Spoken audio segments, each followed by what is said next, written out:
This is 7 News High School Red Zone Review Preview. And welcome aboard, everybody. Good to have you looking in on WSPA.com and WSPA Plus. We are looking back at Week 13, getting set for Week 14, our final edition of the High School Red Zone Review Preview. The playoffs advancing on with a number of teams still alive, but we no longer have a team alive in the 1A ranks, and the teams we cover in Western North Carolina also eliminated last week. We'll check out the action from last week for them. Let's start you out in 5A Division II. A battle of classic programs in the Palmetto State. Banks, Boughton, and Gaffney against Greenwood. Boughton throwing Bryce Seaborn of the Eagles with the pick right near the end zone, and then he goes 98 yards for the pick six, the touchdown, taking the Eagles to an early advantage.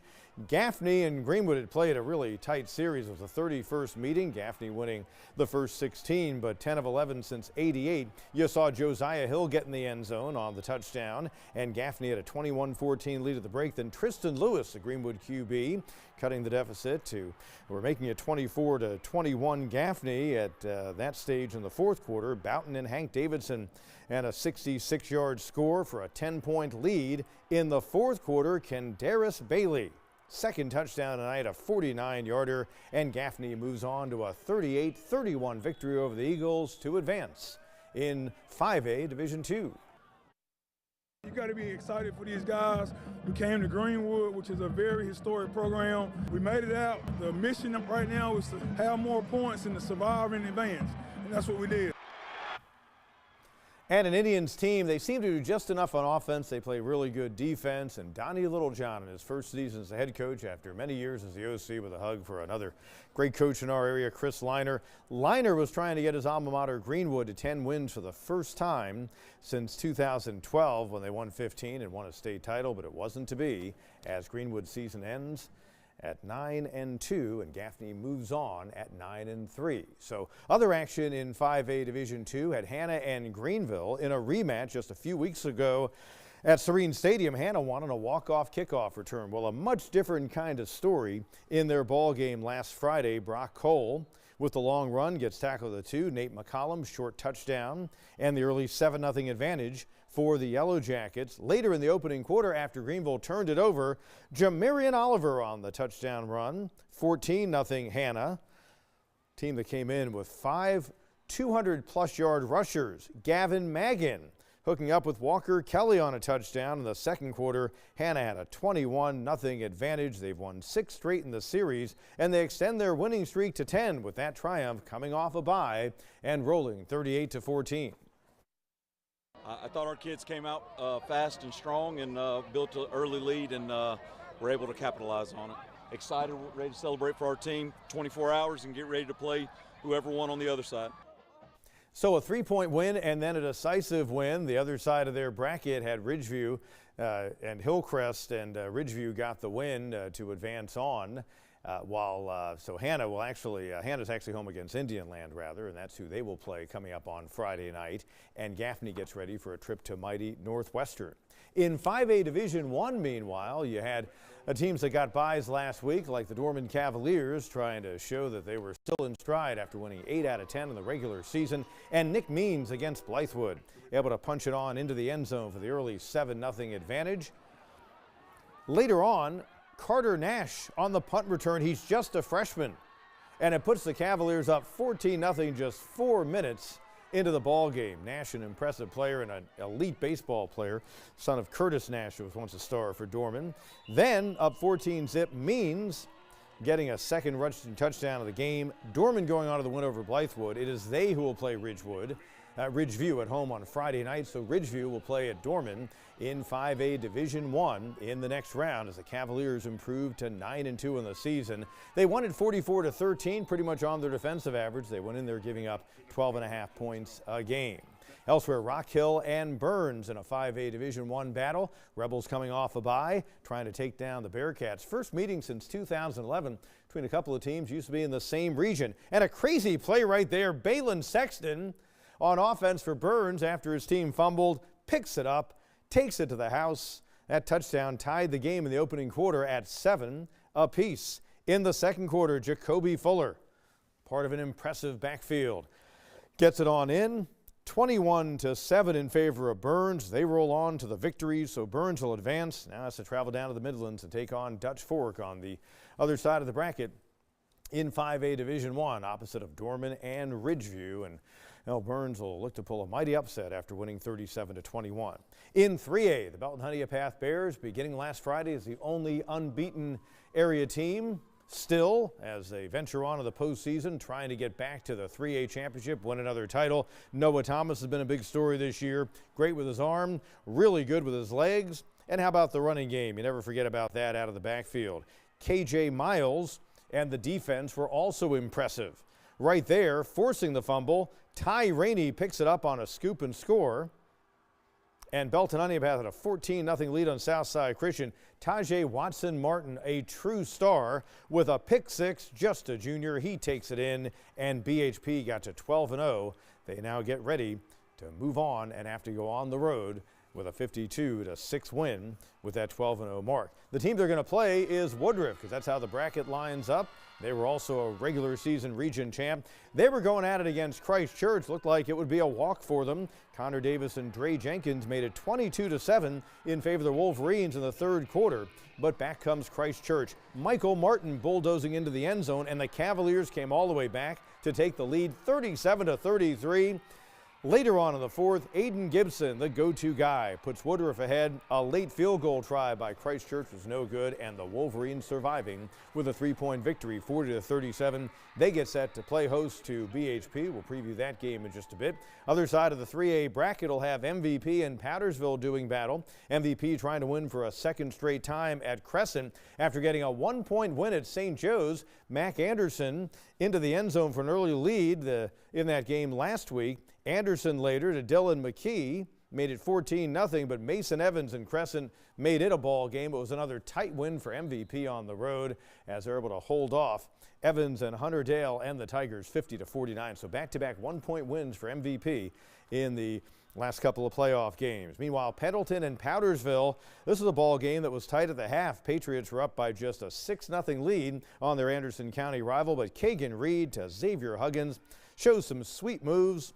He'll get to the end zone, a 13-0 lead, and Powdersville just wearing down the Bulldogs the rest of the way. They make it 6 straight in the series. They're moving on to the next round at 10-2. They played some great defense as well, 30-7. So Powdersville and MVP on the opposite side of the 3A bracket from Woodruff and BHP. Just a sample of the action from last week. Got a little bit more for you later on in the show, but let's talk about some of that and much more. Joined by Todd Summers and Mariah Ross in our roundtable.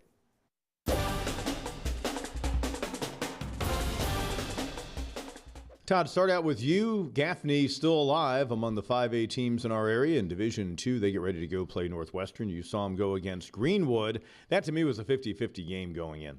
Absolutely. But, when it comes to Gaffney and the playoffs, they're going to find a way to be competitive and ultimately a way to win a game or two, maybe that they're not supposed to. Going on the road to Greenwood, that is absolutely a quality win, especially in the second round, and they were able to do it by playing great defense. They came up with 3 interceptions of Tristan Lewis. They also got a fumble recovery on special teams. I think they had 4 rushing touchdowns. 2 different guys scored touchdowns in that game. It's just Gaffney football. They don't have the superstar, but this time of year, they figure out ways to win big games, and they are really physical. There was a play early in that game against Greenwood where Tristan Lewis went off the left side and kind of tried to get an extra yard or 2 and lowered his shoulder against a Gaffney linebacker, and that Gaffney linebacker absolutely lit him up. And it kind of set the tone for the rest of the night that Gaffney was here to be physical, and ultimately Gaffney was there to win, and they got a 7-point victory at Greenwood. And now the challenge gets even bigger as they go to play a Northwestern squad that you could argue is the best team in the state regardless of classification. Phenomenal team. I just don't think Gaffney can win a track meet against Northwestern, so they better hope they can force some turnovers again. That would be a big help. Now, Mariah, from your standpoint, you've got an MVP team playing Powdersville, and McCory and Anderson, a year after Katie Hainsworth went from Dorman over to MVP, was a star for him last year. He returned. Anderson joins the fray this year. Just going to read off these numbers for him going in. 2,700 yards passing, 31 touchdowns, and then rushing-wise, 1,133, and he's added 20 rushing touchdowns. So he has been a machine for them. He is a big part of why they hope they can go to Powdersville and pull off an upset.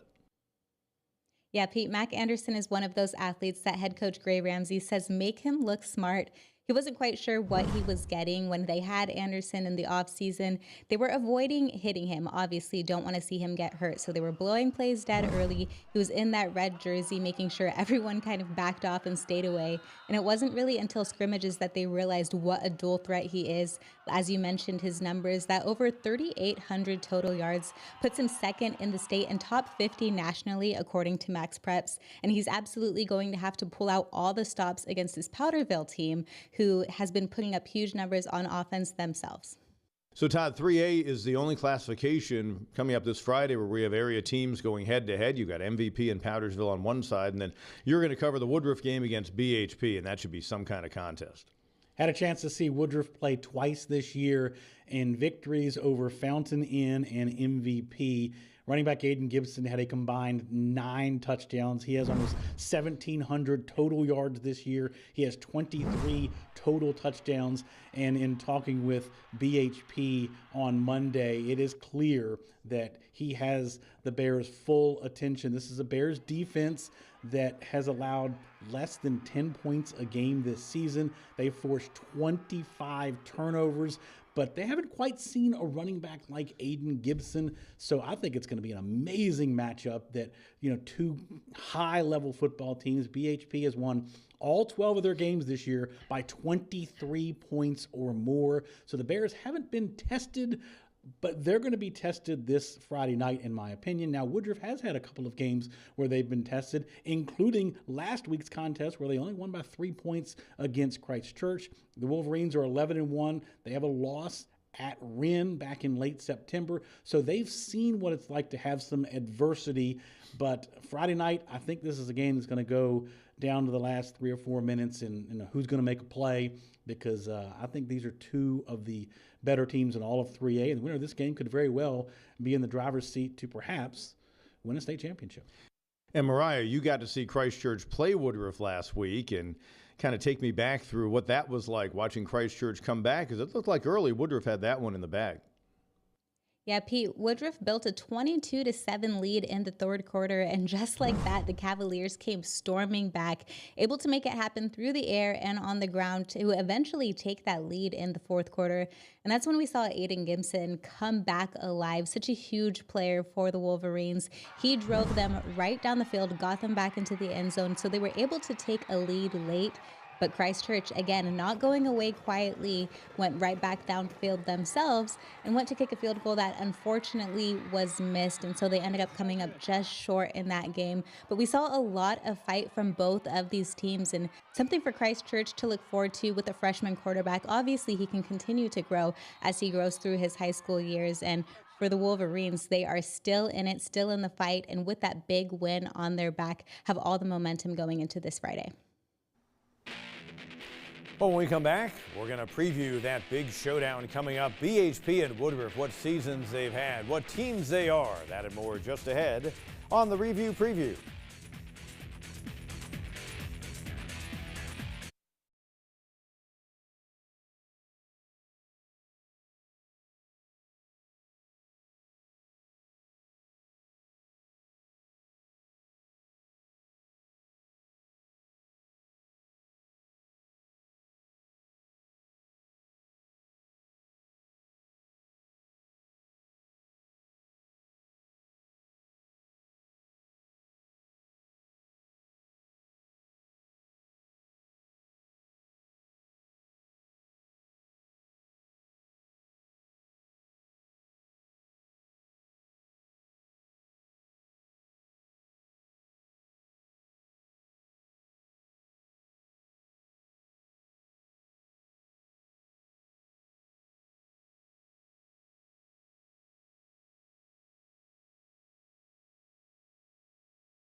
Well, as we noted, the two 1A teams that were still alive last week ran into trouble. Abbeville, a rare postseason loss over the past decade or so. They got the Jaden Baylor touchdown in a tight game against visiting Louisville.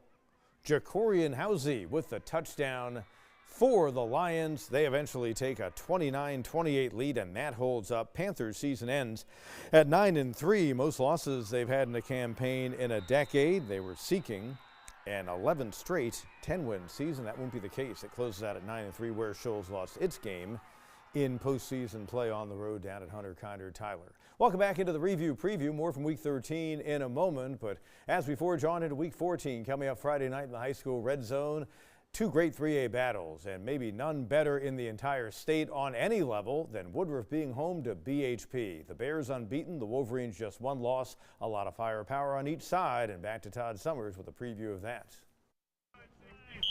BHP and Woodruff are a combined 23-1 on the season, with the Bears a perfect 12-0, with all 12 of those victories coming by 23 points or more. Yes, we have been up a lot, but I'm not going to call scoring off. I'm not going to decide to stop that. It's where it's been this year, and we're anxious to play a four-quarter game to see where we're at. Woodruff is equally as impressive at 11-1, with their only loss coming at 4A Wren back in late September. While the Wolverines have won 6 straight, they were tested last week, only beating Christ Church by 3. I learned they've got a whole lot of heart. They had a lot of things that went against them. Some of those were self-inflicted things in the playoffs that survived and advanced, and we found a way to do that. Trying not to depend, you got to get things together, you got to keep the team together, you got to keep players together. Bad things going to happen. They can pose and help each other up.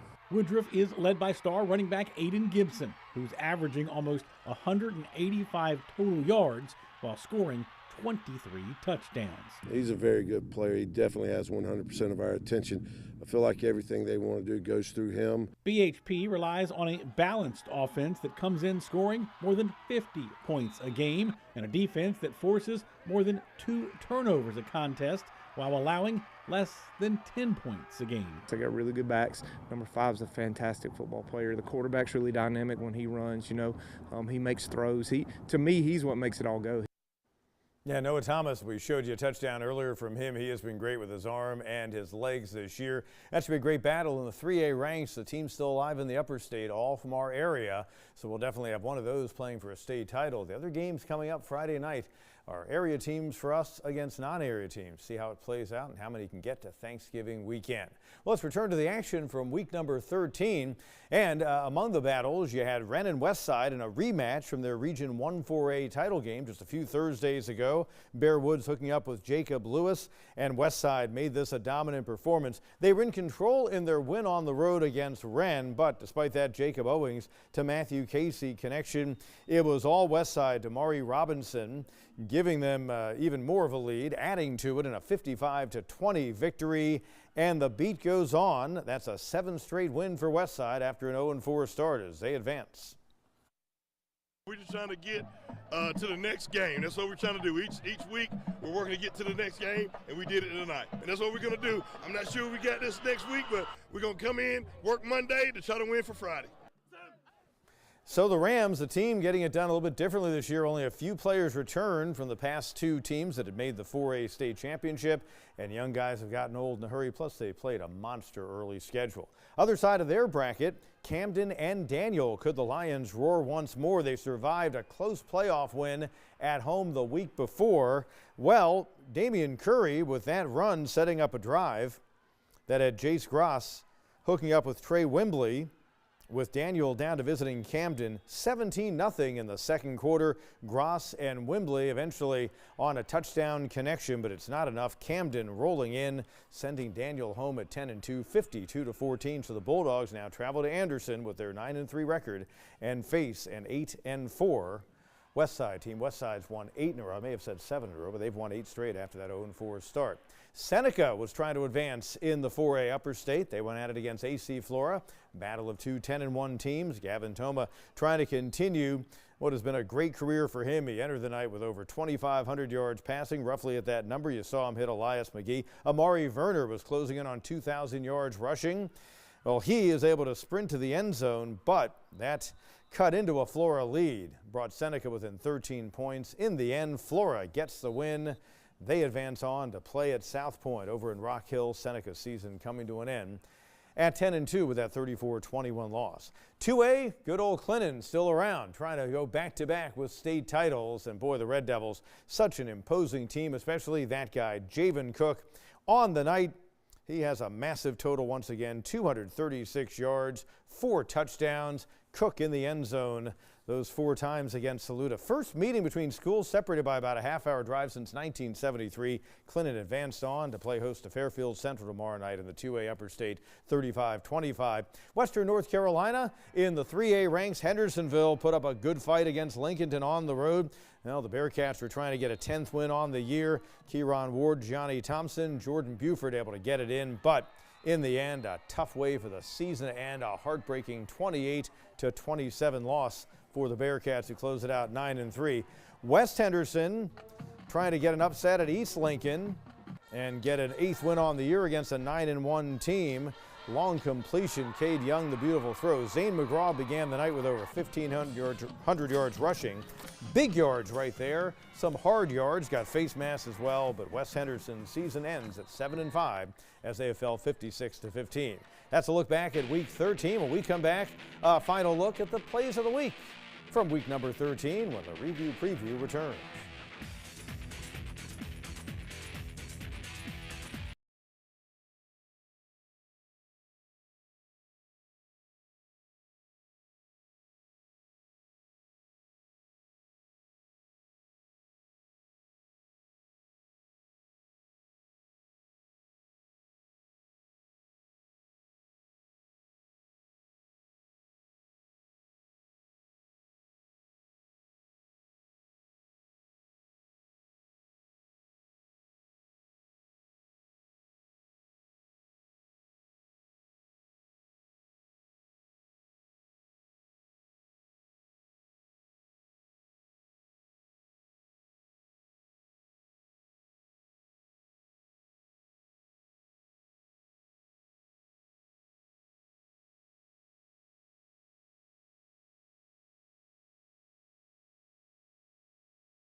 Welcome back. Excited for week number 14 coming up Friday night in the high school red zone. Some really neat looking playoff matchups. This is our final edition of the review preview, as we noted earlier. So let us give you a final batch of plays of the week from week number 13. Greenwood fell in its game against Gaffney. Just one of those nights where maybe all the breaks that the Eagles needed just weren't going their way. Off the deflected pass, Zion Dawkins with the pick for Gaffney. They play a fierce defense. They were really good last Friday. And sometimes the bounce and the tip ends up in your hands. And Zion Dawkins for play number 5. Play number 4, Hillcrest fell in its postseason game had to travel all the way over to Indian Land, which now gets ready to go travel to Hannah. Jackson Free and Logan Moore, though, what a nice diving catch for Moore. Near the back of the end zone, he is able to get a foot in for the touchdown, possessing it. About a yard or two shy of the back line, but a touchdown for Moore for play number 4. Play number 3, and this comes from that Powdersville game, as they were able to knock off Pendleton. Look at the moves and then the strength to get away by Xavier Huggins off the catch from Kagan Reed. Well, a pretty nice piece of work. Huggins, such an exciting player for the Patriots. He gets play number 3. A little bit of an escape act right there to get to the end zone. Play number 2, back to that Gaffney win. Banks Boughton.